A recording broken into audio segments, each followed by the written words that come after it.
यही वो वजह है कि सल्तनत उस्मानिया के इब्तदाई दौर में कोई ख़ानदानी इख्तलाफ नहीं हुआ, जो कि अक्सर ऐसे मौक़ों पर रियासती ज़वाल का बाइस बनता है। 1324 में जब वो मर्द मुजाहिद इस दुनिया से रुखसत हुआ तो हर आंख अश्कबार थी, सवाए बाज़ंतीनी एम्पायर, खासकर बूरसा के हुक्मरानों के।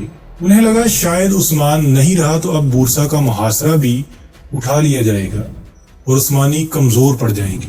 लेकिन उस्मान गाजी के इंतकाल के बाद बुरहान गाजी की क़यादत में बूरसा का मुहासरा जारी रहा। लेकिन सवाल ये है कि ये किला उस्मानियों के लिए इतना अहम क्यों था? उसकी कई वजूहात थीं। बूरसा सिर्फ एक किला नहीं बल्कि बाज़ंतीनियों का मगरबी अनातोलिया में आखिरी बड़ा फौजी अड्डा था। इस पर कब्जा करना बराह रास्त बाज़ंतीनी ताकत को चैलेंज करने के मुतरादिफ था।